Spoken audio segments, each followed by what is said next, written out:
Bonjour Émeric. Bonjour Frédéric. Émeric, je t'ai fait venir aujourd'hui en tant que, alors moi en tant qu'investisseur et toi pour défendre un dossier dans lequel Pentalog a investi. On va faire un petit programme original aujourd'hui.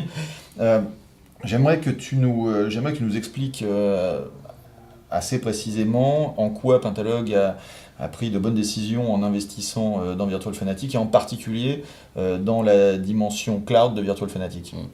Alors c'est vrai que tout le monde a pu entendre parler du cloud computing. C'est un projet qui se retrouve dans beaucoup d'entreprises. Notre approche était aussi d'imaginer quelle pouvait être la société de services de demain en intégrant cette problématique de cloud et pas simplement installer des infrastructures ou gérer des infrastructures. Notre approche, elle est vraiment d'amener des services industrialisés à des PME, TPE, start-up, pour que l'IT soit un moyen, c'est un vieux rêve dans l'histoire de l'informatique, mais devienne vraiment un moyen et non plus une contrainte à gérer. Donc ça se traduit comment ?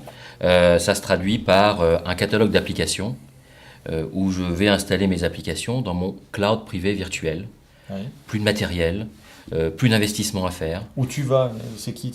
C'est toi ou c'est toi personnellement ou C'est automatisé. C'est automatisé. Depuis la boutique en ligne, j'achète mes applications, j'achète mon infrastructure, je fais évoluer mon infrastructure en fonction de ce qui va m'être dit. Attention, vous consommez un peu trop de puissance. Oui.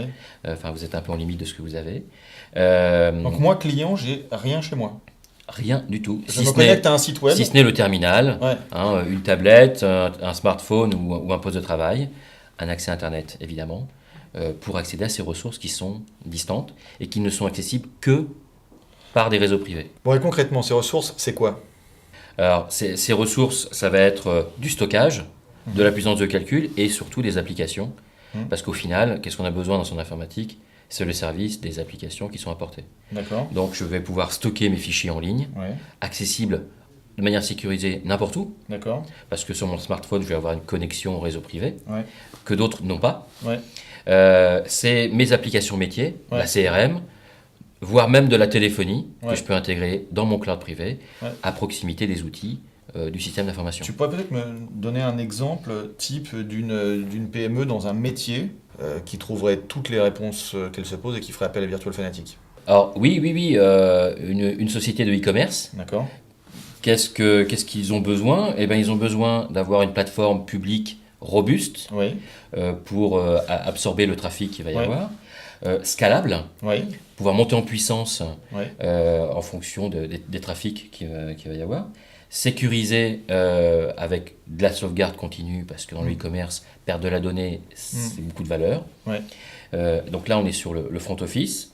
Et puis, sur le back office, des outils de CRM, et puis potentiellement des ERP, open source ou pas, qui se retrouvent dans l'infrastructure privée, accessible à tous les gens de l'entreprise. D'accord. J'ai même compris qu'on pouvait solutionner ces problèmes de téléphonie chez Virtual Fanatic. La téléphonie dans le cloud, proximité du système d'information, ça veut dire une meilleure intégration, Oui. plutôt que se retrouver à l'écart avec une sécurité qui n'est pas celle de l'entreprise, ou même sans trop savoir ce qu'il y a.